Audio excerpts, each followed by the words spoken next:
যেই কুকুরের ছবি ঘরের ভিতরে থাকলে রহমতের ফেরেশতা আসে না, আজকের সেই কুকুরটা জান্নাতে যাবে, এটা সাধারণ কোনো কথা না।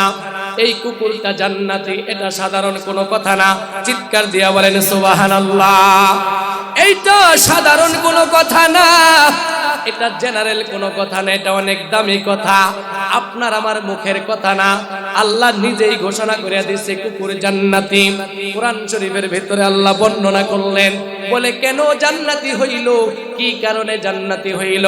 বলে কারণটা ছিল এই কুকুরটা এরকম ভাবে সৎ লোকের সংস্পর্শে ছিল, ভালো লোকের তাকওয়াওয়ালার সাথে লেগেছিল, যার কারণে দিনদার লোকের সাথে লেগে থাকার কারণে এই কুকুরটা জান্নাতি হইয়া গেছে। চিৎকার দিয়া বলেন সুবহানাল্লাহ। সূরাতুল কাহাফের ভিতরে আপনাদের অবশ্যই ইতিহাস জানার কথা ছিল।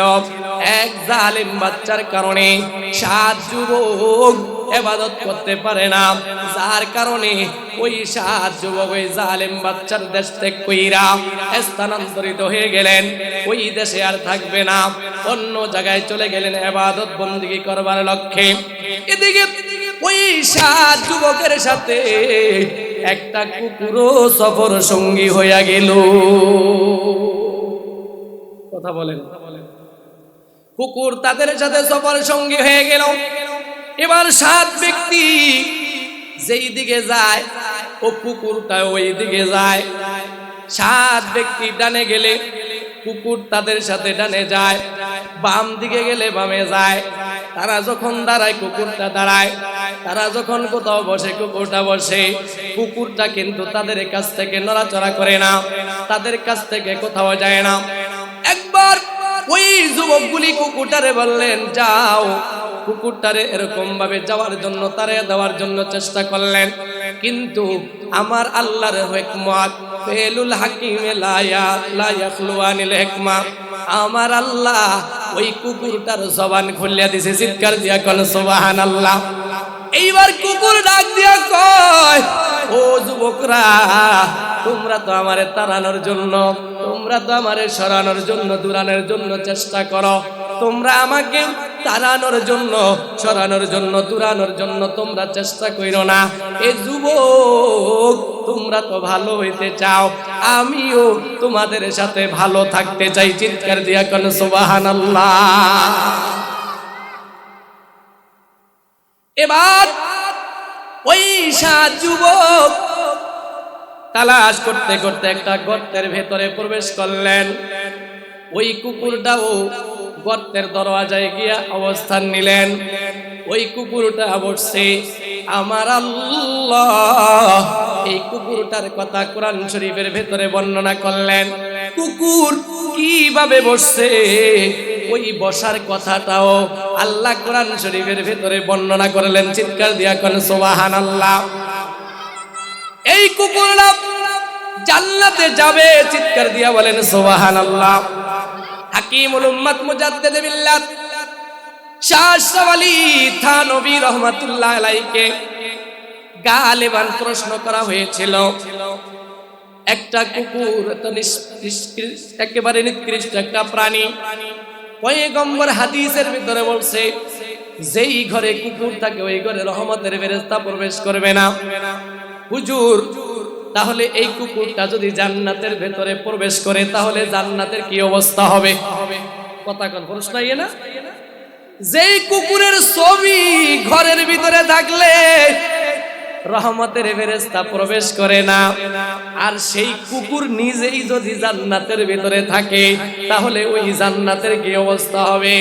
আশরাফ আলী থানভী রাহমাতুল্লাহ আলাইহি এর ব্যাখ্যা দিলেন। আচ্ছা, তোমরা কি এরকম ভাবে জানো আল্লাহ তাআলা এই পৃথিবীতে হার রঙের মানুষ সৃষ্টি করলেন? কিছু মানুষের হার রঙের মানুষের ভেতরে এক প্রকার মানুষ আছে যারা ল্যাংড়া বড়া এরকম ভাবে টেরাহা, এদেরকে কি আল্লাহ জান্নাত দিবে নি? কহা দিবে। বলে জান্নাত কিভাবে দিবে? বলে এদেরকে তো ল্যাংড়া আর আতুর বানায়া আতুর অবস্থায় আল্লাহ জান্নাতে দিবে না। বলে আল্লাহ তো এদেরকে সুন্দর পরিষ্কার করে স্বচ্ছ উৎকৃষ্ট বানায়া তারপরে এদেরকে জান্নাত দিবে। বলে আল্লাহ কি বুড়া মানুষের জান্নাত দিবনি? কয় না। বলে আল্লাহ তো বুড়া মানুষের জওয়ান বানায়া জান্নাত দিব। হাকিমুল উম্মত মুজাদ্দিদ বিল্লাহ শাহ আশরাফ আলী থানভী রাহমাতুল্লাহ আলাইহি বলে এই কুকুরটা তো কুকুর হিসাবে জান্নাতে যাবে না। এই কুকুরটাকে আল্লাহ রাব্বুল আলামিন মানুষের আকৃতি বানায়া তারপরে তাকে জান্নাত দান করবে। চিৎকার দিয়া বলেন সুবহানাল্লাহ। এছাড়াও হযরতে সালেহ আলাইহিস সালাতু ওয়াস সালামের উট এটা জান্নাতে যাবে। হযরতে সুলাইমান আলাইহিস সালাতু ওয়াস সালামের হুদহুদ পাখি এটাও জান্নাতে যাবে। হযরত সুলাইমান আলাইহিস সালামের সাথে যে পিপীলিকা কথা বলছিলেন এই পিপীলিকাটাও জান্নাতে যাবে।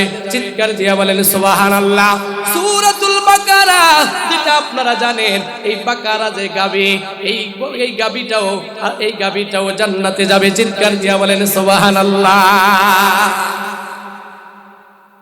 সুলাইমান আলাইহিস সালামের সাথে একটা পিপীলিকা কথা বলছিল, কইতাম নেই। একবার পয়গম্বর সুলাইমান আলাইহিস সালামকে একটা পিপীলিকার লিডার এসে বললেন, ওগো পয়গম্বর সুলাইমান, আপনি তো হলেন রাষ্ট্রপ্রধান, আপনি তো রাষ্ট্রপ্রধান, আপনি মাথাটা নিচের দিকে দিয়ে হাঁটেন কেন? আপনি তো এরকম ভাবে আপনি তো হাক ডাক নিয়ে আর হাঁটবেন, চলাফেরা করবেন। একবার পয়গম্বর সুলাইমান আলাইহিস সালামকে কিছু লোকজন জিজ্ঞেস করলেন, ও সুলাইমান, আপনি তো হলেন রাষ্ট্রপ্রধান, বা সুলাইমান দাদে মুলক সরওয়ারি, বা সুলাইমান দাদে মুলক সরওয়ারি, সদমতি ও খাতেমা সেদাওয়া পরি। আল্লাহ সুলাইমান আলাইহিস সালামকে এমন কিছু ক্ষমতা দিয়েছে, উল্লিমনা মানতিকাত তাইর, পাক পাখালির সাথে পয়গম্বর সুলাইমান কথা বলতো। চিৎকার দিয়া বলেন সুবহানাল্লাহ। আর এই পাক পাখালি সুলাইমান আলাইহিস সালামের সাথে কথা বলতেন, এদেরকে সেই ক্ষমতা আল্লাহ দিয়েছেন। তো লোকগুলা জিজ্ঞেস করলেন, ওগো সুলাইমান, আপনি তো রাষ্ট্রপ্রধান, আপনাকে তো অনেক পাওয়ার দিচ্ছে, আপনি মাথাটা নিচের দিকে দিয়ে হাঁটেন কেন? কারণটা কি? পয়গম্বর সুলাইমান আলাইহিস সালাম বললেন, আমি যে মাথা নিচের দিক দিয়ে হাঁটি এটা আমার থেকে আমি হাঁটি না। বলে কেন হাঁটেন? বলে আমি মাথা নিচের দিকে দিয়ে হাঁটা এটা আমাকে একটা পিপীলিকার সর্দার শিক্ষা দিয়েছে। চিৎকার দিয়া বলেন সুবহানাল্লাহ। একজন রাষ্ট্রপ্রধান, এত দামি একজন পয়গম্বর, আর সে মাথা নিচের দিকে দিয়ে হাঁটা একটা পিপীলিকার সর্দার লিডার তাকে শিক্ষা দিয়েছে।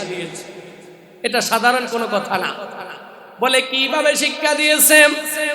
বলে একবার আমি পিপীলিকার সর্দারের বলছিলাম, তোমার কি লাগবে আমার কাছে চাও, তোমার যা লাগবে আমার কাছে চাও, আমার কাছে চাইতে দেরি আর আমি তোমাকে দিতে দেরি করব না। ইসআল মিন্নি, যা লাগবে এটা আমার কাছে চাও, আমি তোমারে দিয়া দেবো। ওতিকা। এবার পিপীলিকার সর্দার চিন্তা করলো, যেহেতু একটা সুযোগ পাইছি তাহলে কম চাই লাভ কি, একটু বেশি চাই। কি কন?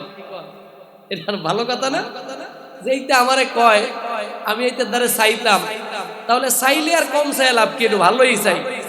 এবার পিপীলিকার সর্দার ডাক দিয়া কয়, ওগো পয়গম্বর সুলাইমান, যেহেতু আপনি বলছেন চাওয়ার জন্য, তাহলে আপনার কাছে আর কম চাই লাভ কি?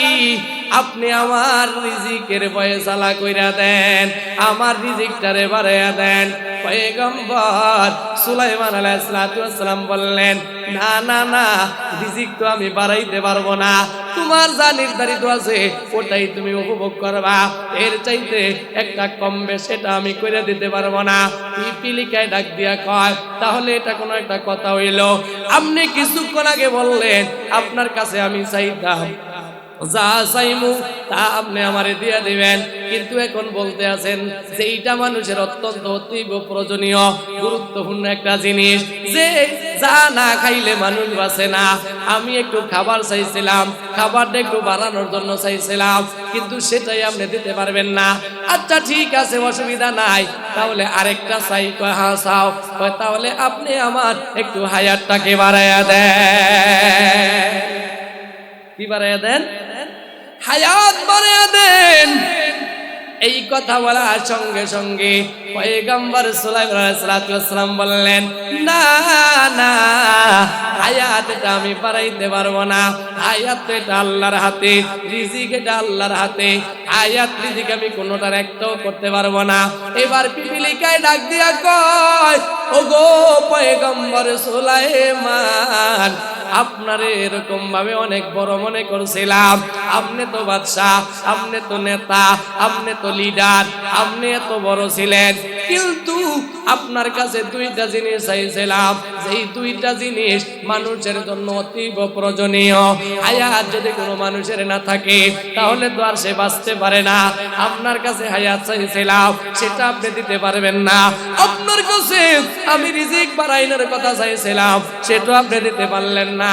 তাহলে আপনি কিসের বাদশা? আপনি বাদশা না, বাদশা তো একজন, তিনি হলেন কে? তিনি হলেন কে? আল্লাহ। হযরত সুলাইমান পয়গম্বর ওই লোকগুলির প্রশ্নের উত্তর দিয়া দিলেন, আল্লামানি নামলাতুন, আমারে পিপিলিকায় শিক্ষা দিয়েছে মাথা নিচের দিকে দিয়ে হাঁটা। ওই দিন থেকে নিয়া অদ্য পর্যন্ত আমি হাক ডাক নিয়া আমি আর চলাফেরা করি না, আমি ভাব দেখাইয়া চলাফেরা করি না, আমি গরম দেখাই না। কারণ গরম তো একজন, তিনি হলেন কে? বড় তো একজন, তিনি হলেন কে?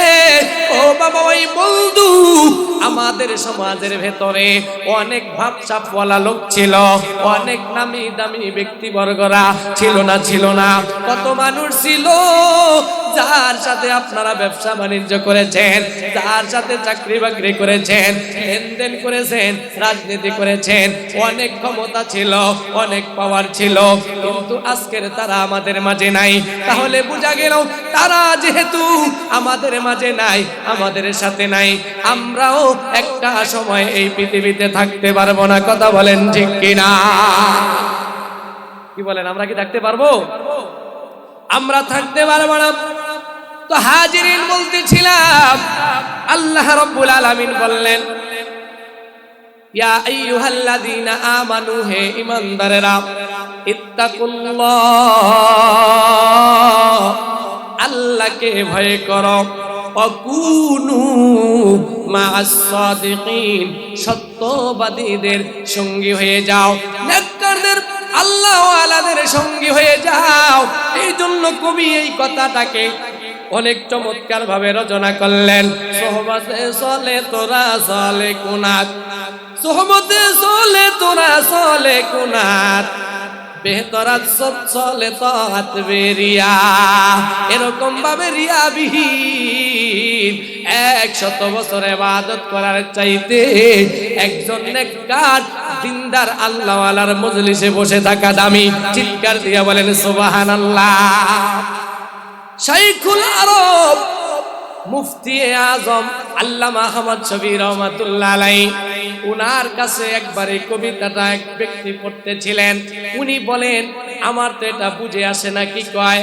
একজন আল্লাহওয়ালা, একজন দিনদার ব্যক্তির মজলিসে বলে 1 ঘন্টা সময় যদি বসে, এরকম ভাবে সামান্য সময় যদি বসে, 100 বছর বেরিয়া ইবাদত করার চাইতে বেশি দামি। এটা আমার বুঝে আসে না।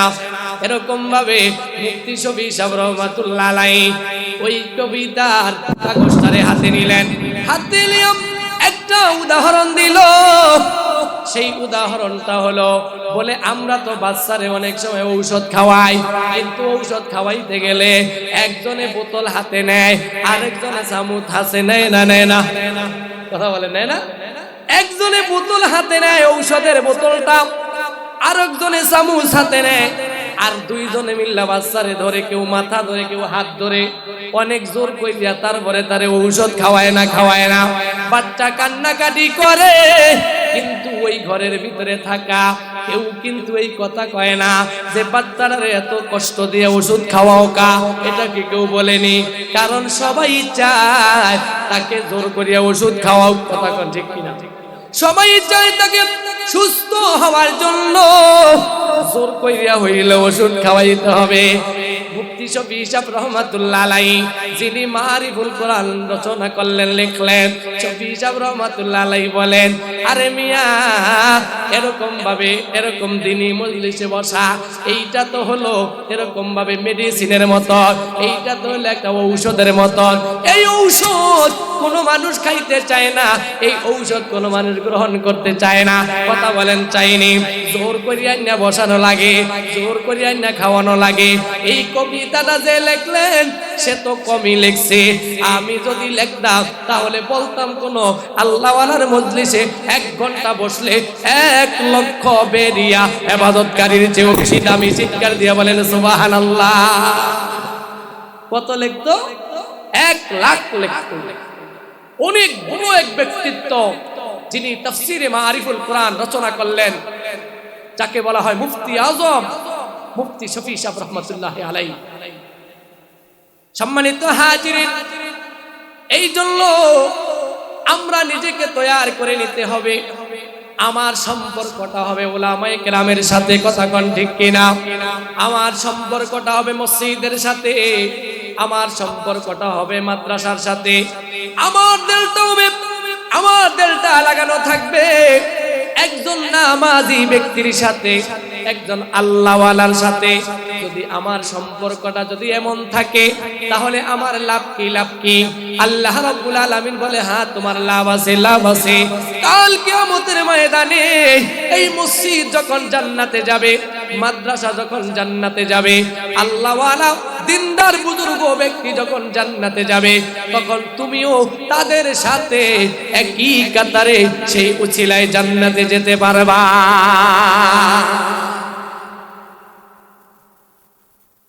সম্মানিত হাজিরিন, এই জন্য আল্লাহওয়ালাদের সাথে সম্পর্ক রাখার দরকার আছে না নাই?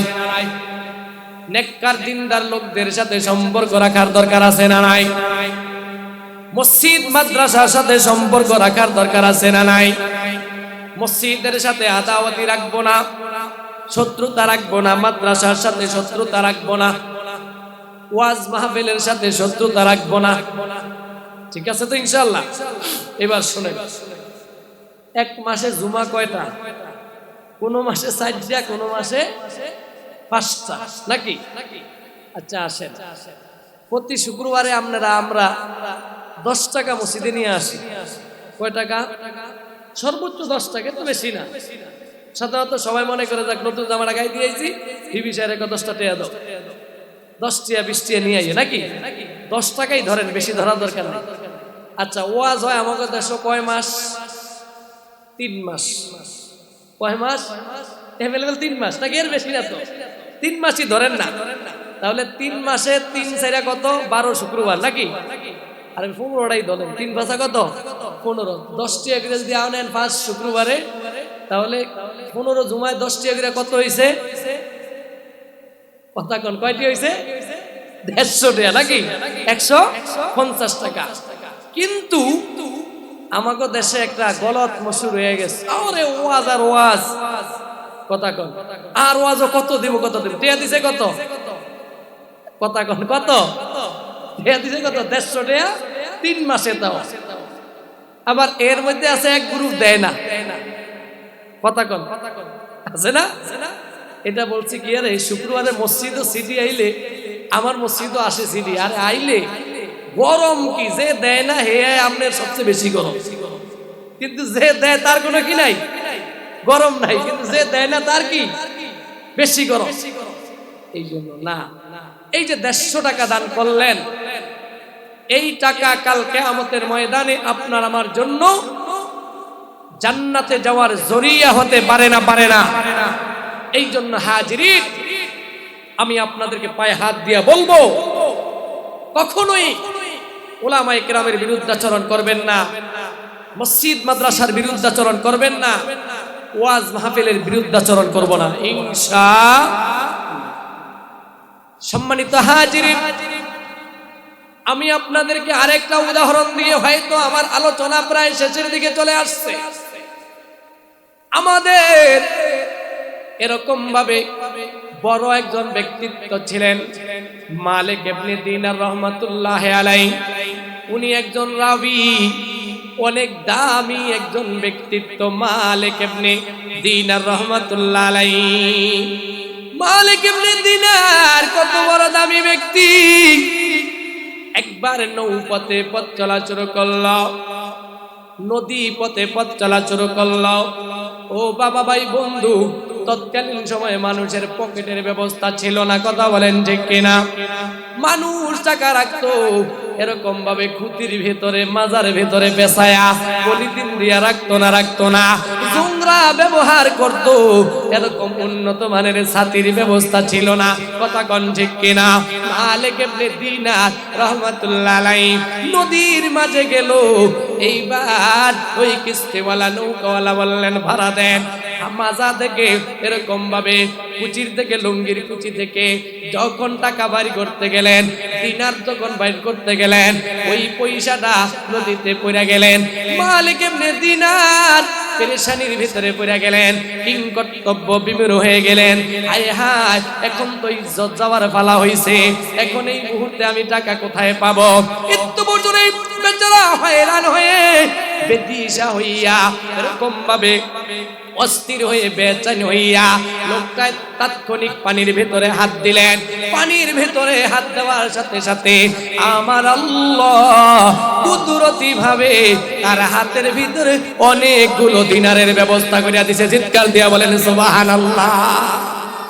এইবার মালিক ইবনে দিনার পয়সাগুলা যখন হাতে নিলেন, উনি বলেন, না না, এইটা তো আমার টাকা না, এগুলি তো আমার না।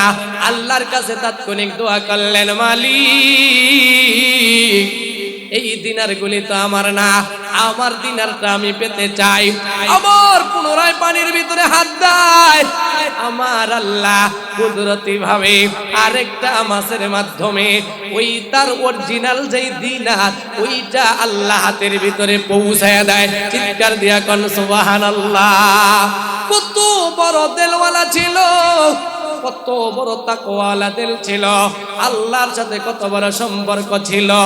এত দামি একজন ব্যক্তিত্ব মালিক ইবনে দিনার রাহমাতুল্লাহি আলাইহি। একবার এরকম ভাবে রাত্রবেলা পথ চলা শুরু করলেন, আর গিয়া দেখে পুরনো একটা কবরস্থানে দুইজন ব্যক্তি বইসা রয়েছে। তারা বইসা বইসা গল্প গুজব করতেছে। মালিক ইবনে দিনার ওই দুইজন ব্যক্তিরে কয়, তোমরা কারা? কয়, আমরা হইলাম সরকারি লোক। কয়, মানে কি? কয়, আমরা মানুষের তথ্য সংগ্রহ করি। বলে, কি তথ্য তোমরা সংগ্রহ করো? বলে, তথ্য হইল, এক নম্বরে তথ্য হলো এই মহল্লার ভেতরে এরকম ভাবে যারা খারাপ মানুষ তাদের তথ্য আমরা সংগ্রহ করি, যারা ভালো মানুষ তাদের তথ্য আমরা সংগ্রহ করি। মালিক ইবনে দিনার এইবার বেচেন হয়ে গেলেন, অস্থির হয়ে গেলেন, পেরেশানির ভিতরে হয়ে গেলেন। হায় হায়, ওনারা যেহেতু এরকম ভাবে খারাপ মানুষের তালিকা সংগ্রহ করে, আমিও তো এই এলাকার লোক, আমিও তো এই দেশের লোক, দেখি আমার নামে খারাপ তালিকা আছে কিনা। এইবার মালিক ইবনে দিনার রাহমাতুল্লাহি আলাইহি কয়, আচ্ছা আপনারা যেই নামগুলা সংগ্রহ করছেন ওই তালিকাটা কি আমাকে দেখানো যাবে নি? কয়, হ্যাঁ দেখানো যাবে। বলে, আচ্ছা ঠিক আছে, তালিকাটা দেখান। কিন্তু এবার তালিকা চেক করা শুরু করলো। যখন খারাপ তালিকার ভেতরে এরকম ভাবে মালিক ইবনে দিনারের নাম নাই, ভালো তালিকার ভেতরেও মালিক ইবনে দিনারের নাম নাই। বলে আর কি লিস্ট আপনারা করেছেন? বলে আমরা আরেকটা লিস্ট করেছি। বলে সেটা হলো এই কবরের ভেতরে কারা ভালো আছে কারা খারাপ অবস্থা আছে সেইটাও আমরা লিস্ট করতেছি। সম্মানিত হাজিরিন, এই যে দুইজন ব্যক্তির সাথে কথা বলতেছে, এই দুইজন ব্যক্তি কিন্তু জাগতিক কোন লোক না। এই দুইজন ব্যক্তি হলো আমার আল্লাহর নির্ধারিত ফেরেশতা। চিৎকার দিয়া বলেন সুবহানাল্লাহ। এইবার আপনারা প্রশ্ন করবেন, হুজুর মালিক ইবনে দিনার সে তো আর নবী না, সে তো এরকম ভাবে পয়গম্বর না, তাহলে তার সাথে ফেরেশতারা কেন কথা বলল? আমি আপনাদেরকে সেই মাসআলা হল করে দেই। আমার আল্লাহ জগতের ভেতরে কিছু দৃষ্টান্ত রাখলেন, কিছু উপমা রাখলেন, আল্লাহর কিছু বিরল ঘটনা আল্লাহ জমিনের ভেতরে দেখিয়ে দিলেন। মালিক ইবনে দিনার আল্লাহর এত রাজি খুশি করলেন, আল্লাহর এত মনোনীত ব্যক্তি হইলেন, যার কারণে আল্লাহ রাব্বুল আলামিন তার সাথে ফেরেশতাদের সাথে কথা বলার সেই ব্যবস্থা আল্লাহ নিজেই কুদরতি ভাবে করায়া দিয়েছেন। চিৎকার দিয়ে বলেন সুবহানাল্লাহ। এই কথাটাকে বোঝানোর জন্য আপনাদেরকে যদি একটা উদাহরণ দেই, আপনারা আরো ভালোভাবে বুঝবেন। খানায়ে কাবা যেই ভিতর, যেই বাইতুল্লাহ, মেন যেই বাইতুল্লাহ, এই বাইতুল্লাহর ভেতরে সবাই কিন্তু ঢুকতে পারে না, সবার ঢোকার কোনো অনুমতি নাই। আমরা যারা বাইতুল্লাহ গিয়েছি, আমি তো নিয়ত করেছি আবার 27 সালেও আল্লাহ যদি নিয়ে যাবো ইনশাআল্লাহ। আপনাদের কাছে দোয়া চাই, আপনারা নিয়ত করেন। আমাদের মুয়াজ্জিজ সাহেব মাইনুদ্দিন ভাই এবার নিয়ে 2 বার গিয়েছেন। এরপর আমাদের এলাকার আরেক 2 ভাই, আমাদের সেই শনিবারের একজন, তারপর আমাদের জাহাঙ্গীর ভাই, আরেকজন জানি কি মাকসুদ শনি, মাইনুদ্দিন ভাই সহ ওনারা 3 জন আলহামদুলিল্লাহ বাইতুল্লাহর মেহমান হয়েছে। আমিও একবার গিয়েছি। আসলে ওটা এমন একটা জায়গা, ওখানে একবার গেলে বারবার যেতে মন চায়। এই জন্য আপনারা নিয়ত করেন, জীবনে কত টাকাই কামাই করলেন। আমি কিন্তু অত টাকাওয়ালা লোক না, আপনারা যেমন মনে করছেন বিষয়টা এরকম না। জিব্রাইল হুজুরে মনে হয় বিল্ডিং করছে আর মনে মোটরসাইকেল চালায় দেখে অনেক চেয়ে আছে, বিষয়টা কিন্তু তা না। আপনাদের থেকে অনেক নিচে আছি অর্থনৈতিক ভাবে। আমি জানি যে আমাদের এলাকার অনেক ধনী ধনী লোক আছে, কিন্তু তাদের চাইতে অনেক নিচে। কিন্তু তারপরেও হয়তো কাউকে বুঝতে দেই না, একটা নিয়মতান্ত্রিক ভাবে চলি, সেটা হলো আমার ব্যক্তিগত ব্যাপার। অনেক টাকা নাই, বাট মন আছে যে আল্লাহ তুমি বারবার বাইতুল্লাহ জিয়ারতের জন্য কবুল করে নাও। সকলে আওয়াজ দিয়ে বলেন আমিন। আমিও আপনাদের জন্য দোয়া করি, আল্লাহ আপনাদেরকেও কবুল করেন। সকলে বলেন আমিন। হিম্মত করেন, ইনশাআল্লাহ যান একবার, কিচ্ছু হবে না, যায়া দেখেন। তো বলতেছিলাম সেই বাইতুল্লাহ, খানায়ে কাবা, চতুর্পাশে সবাই চক্কর দেয়, তাওয়াফ করে। ভিতরে বিশেষ ব্যক্তিরা ছাড়া ঢুকতে পারে না। যদি কোনো দেশের প্রেসিডেন্ট, ওই দেশের প্রেসিডেন্ট থেকে অনুমতি নিয়ে, পারমিশন নিয়ে ভিতরে ঢুকতে পারে। আপনারা খানায়ে কাবার দৃশ্য ইউটিউবের ভিতরে আপনারা সার্চ দিয়ে অথবা গুগলে সার্চ দিয়ে দেখতে পারবেন। বাহির থেকে তো যেটা দেখেন আপনারা, পিকচার যেটা দেখেন, এটা হলো বহিরাগত দৃশ্য, কিন্তু ভিতরে ওইভাবে সবাই ঢুকতে পারে না। তাহলে যেহেতু বিশেষ ব্যক্তি, কিছু ব্যক্তির জন্য জাগতিক ভাবে বাইতুল্লাহর ভেতরে ঢোকার সিস্টেম আছে, নিয়ম আছে, পক্ষান্তরে আমার আল্লাহ এরকম বিশেষ ব্যক্তির জন্য, কিছু ব্যক্তির জন্য আল্লাহ আলাদা কিছু ব্যবস্থা রাখছে না, রাখছে না? কথা কোন? এবার মালিক ইবনে দিনার বেচাইন হয়ে গেলেন, মসজিদ হয়ে গেলেন, পেরেশানি হয়ে গেলেন। না জানি আমার নামটা খারাপ তালিকার ভিতরে চলে আসছে, পেরেশানির ভিতরে পড়ে গেলেন। এবার মালিক ইবনে দিনার রহমাতুল্লাহ আলাইহি উনি ডাক দিয়া কয়, ভাই আমার নামটা তুমি ভালো কাজ, ভালো লোকদের সাথে লেখা দিও। কারণটা কি? বলে কারণটা হইল আমার নিসবত সব সময় ভালো লোকদের সাথে ছিল। চিৎকার দিয়া বলেন সুবহানাল্লাহ। হযরত উমর ফারুক রাদিয়াল্লাহু আনহু হুযায়ফাতুল ইবনুল ইয়ামানকে ডাক দিয়া কয়, হুযায়ফা, তোমার কাছে তো নবী যে মুনাফিকের লিস্ট দিয়া গেছে, এরে হুযায়ফা আমার নামটা একটু তালাশ করে দেখো, মুনাফিকের লিস্টের ভিতরে আছে নি এটা একটু দেখো। আচ্ছা বাবা বলুন তো দেখি, হযরত ওমর ছোট সাহাবী না অনেক বড় সাহাবী? কথা বলেন না কেন? অনেক বড় সাহাবী, অনেক দামি সাহাবী, কিন্তু হযরত ওমর রাদিয়াল্লাহু আনহু পেরেশানির ভিতরে পড়ে গেলেন। হায় হায়, না জানি আমার নামটা এরকম ভাবে, আমার নামটা কি মুনাফিকের লিস্টের ভিতরে পড়ে গেছে কিনা। এ হুযায়ফা, আমি যদি মারা যাই তাহলে তুমি আমার জানাজায় যাইবা, বাকি তুমি যদি আমার জানাজায় যাও তাহলে আমি বুঝবো আমার নামটা মুনাফিকের কাতারের ভিতরে নাই। চিৎকার দিয়ে বলেন সুবহান। সম্মানিত হাজিরিন, আমি আপনাদেরকে যেই কথাটা বুঝানোর জন্য চেষ্টা করেছিলাম, আমাদেরকে আল্লাহ রাব্বুল আলামিন কিছু দিক নির্দেশনা দিলেন। আল্লাহ বললেন, হে ঈমানদারেরা, আমাকে ভয় করো, সত্যবাদীদের সঙ্গী হয়ে যাও। এত কিছু ফাজাইলের পিছনে কারণটা কি? সত্যবাদীদের সাথে লেগে থাকার কারণটা কি? তুমি তাদের সাথে লেগে থেকে নেক আমল করবা, আর নেক আমল করলে এর বিনিময়ে আমি আল্লাহ তোমাদেরকে জান্নাত দান করব।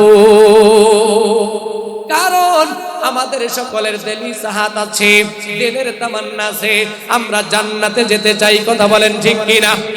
আওয়াজ দিয়ে এখন, আমরা কি জান্নাতে যাইতে চাই না? চাই না? আরো জোরে বলেন, জান্নাতে যাইতে চাই না? চাই না? তাহলে কেন আমরা নামাজ পড়ি, কেন রোজা রাখি, কেন ওয়াজ মাহফিল শুনতে আসলাম? কারণটা কি? এখানে আসলে তো আজকে কেউ টাকা পয়সা দেবে না, কথা কোন দিবনি, কেউ টাকা পয়সা দিবে না, তাহলে আমরা আসি কেন? আমরা আসি যার জন্য যে আমাদেরকে এখানে আসলে নেক হবে, আর এর বিনিময়ে এর উসিলায় আমরা জান্নাতে যেতে পারবো। কথা বলেন ঠিক কিনা? সম্মানিত হাজিরিন, যেহেতু আমাদের এই পৃথিবীতে আমরা কেউ থাকতে পারবো না, আমাদের এই মহল্লায়, আমি আলোচনার শুরুতে বলেছিলাম, আলোচনা প্রায় আমার শেষ দিকে, আমি আলোচনার শুরুতে বলেছিলাম আমাদের এই মহল্লায় কত আমাদের পূর্বপুরুষরা ছিল, তারা কিন্তু আজকের আমাদের মাঝে নাই।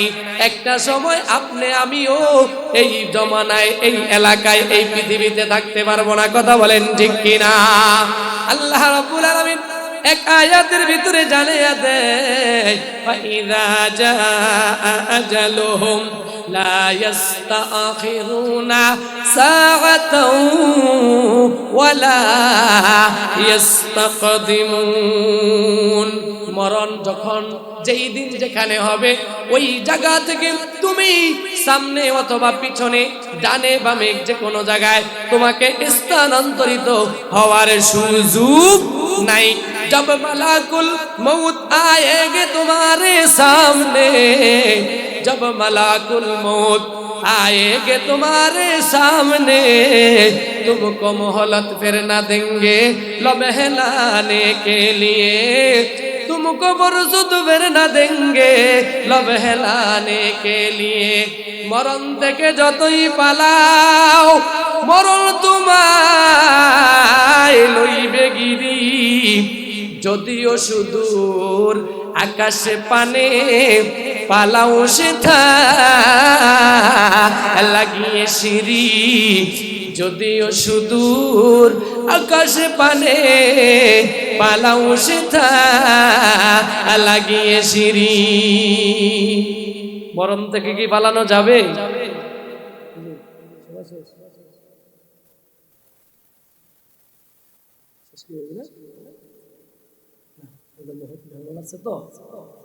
সম্মানিত হাজিরিন, ঠিক আছে, আমি আলোচনা প্রায় গুছিয়ে নিয়ে আসতেছি শেষের দিকে। কি বলেন?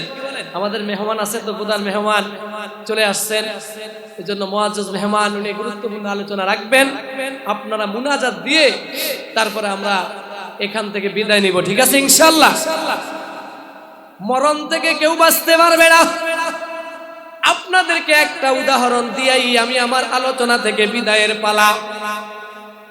প্রাচীন কালে গোলামবাদীর ব্যবস্থা ছিল না? ছিল না?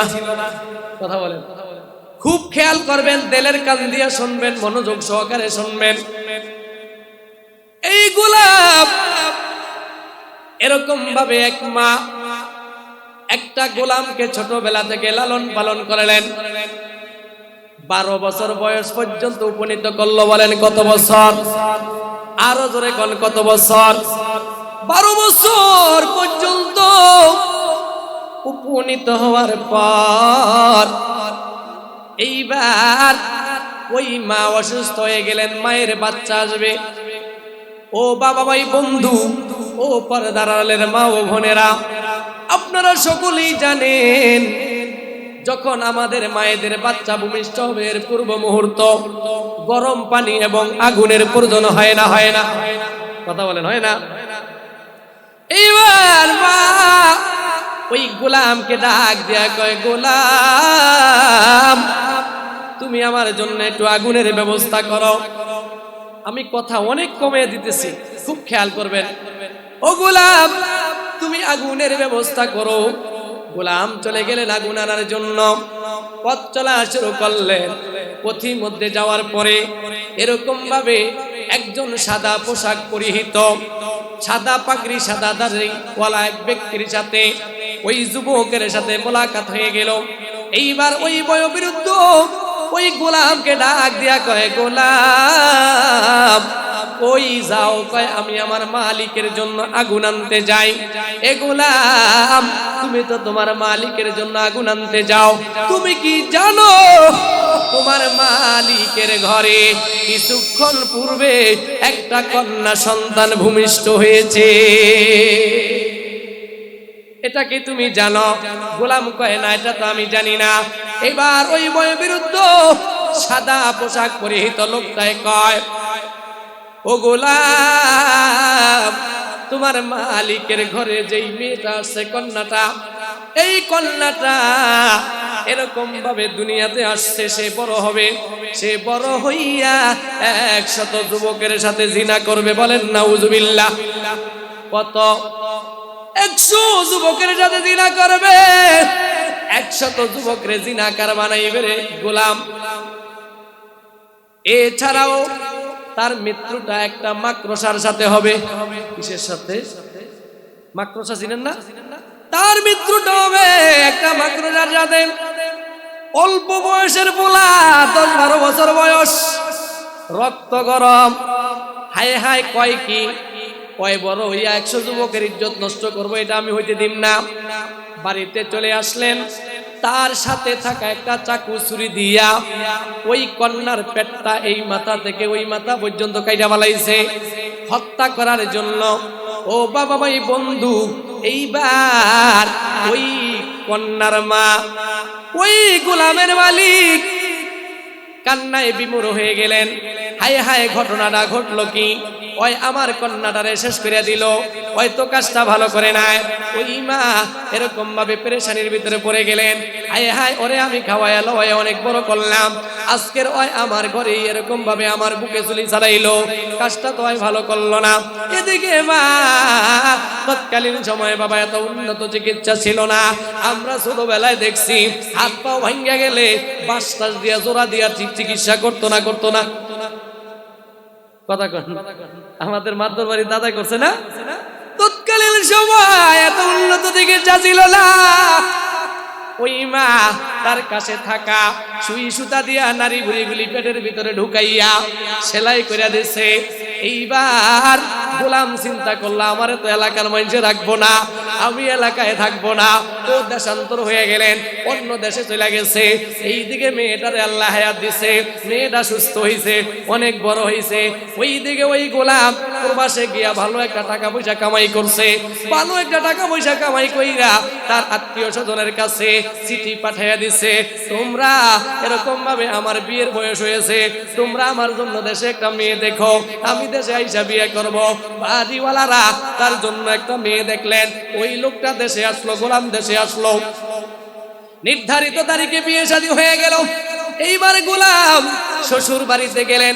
স্বামী স্ত্রী দুইজন ফুল সজ্জা রাত্র বাসর রাত্র অবস্থান করতেছিলেন। একটা সময় উনি দেখতে পাইলেন ওনার বিবি সাহেবার পেটের ভেতরে, পেটের উপরে বড় ধরনের একটা সেলাইয়ের দাগ স্পষ্ট দেখা যায়। এবার গোলাম ডাক দিয়া কয়, ও স্বামী আমার, সত্যি করে বলো ছোটবেলায় কি তুমি কোনো অ্যাক্সিডেন্ট করছো কিনা? এবার মেয়েটা দু চোখের পানি পালাইয়া চিৎকার দিয়া কয়, হ্যাঁ স্বামী আমার, ছোটবেলায় আমার মা আমার একটা গল্প শোনাইছে। বলে গল্পটা হইল, আমাদের ঘরে একজন গোলাম ছিল, এই গোলাম নাকি আমার পেটে ছুরি চালাইছে আমারে মাইরা লাওয়ার জন্য। এরপর আমার মাকে আমিন যে চিকিৎসা ছিল, সুই সুতা দিয়া আমার পেট সেলাই করছে, আমি সুস্থ হয়ে গেছি, আল্লাহ আমার এই পর্যন্ত নিয়ে আসছে। এইবার স্বামী ডাক দিয়া কয়, ও বিবি আমার, সত্যি কইরা বলো আমি যে এরকম ভাবে, ও বিবি আমার, তুমি তো একটা গল্প শোনাইছো, আমিও তোমার একটা গল্প শোনাই। গল্পটা হইল, ছোটবেলায় তোমাদের ঘরে যেই গোলাম তোমাকে হত্যা করার জন্য তোমার পেটে ছুরি চালাইছে, ওই গোলামটাই হলাম আমি। ওই গোলামটাকে আমি। এইবার ও বিবি আমার, তুমি আমারে প্রশ্ন করো, কেন আমি তোমারে হত্যা করার জন্য তোমার পেটে আমি ছুরি চালাইলাম? কারণটা কি? তুমি তো নিষ্পাপ, তোমার তো কোনো গুনাহ নাই, কেন আমি তোমারে হত্যা করতে চাইছিলাম? কারণটা কি আমারে প্রশ্ন করো। কয় না, আপনি বলেন।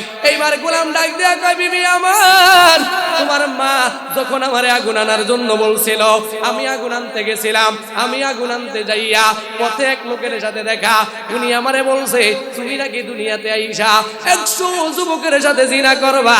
ও বিবি আমার, সত্যি করে বলো তুমি কি 100 যুবকের সাথে জিনা করছো কিনা?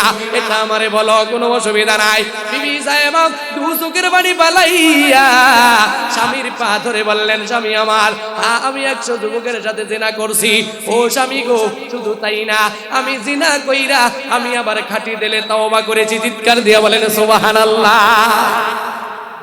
কারণ হাদিসের ভিতরে আসছে, আত্তাইবু মিনাজ যামবি কামান লা যামবালা, কেউ অপরাধ কইরা যদি আল্লাহর দরবারে যদি খাঁটি দিলে তওবা করে, আমার আল্লাহ তার জীবনের সব গুনাহগুলিরে ক্ষমা করে দেয়। চিৎকার দিয়া কোন সুবহানাল্লাহ।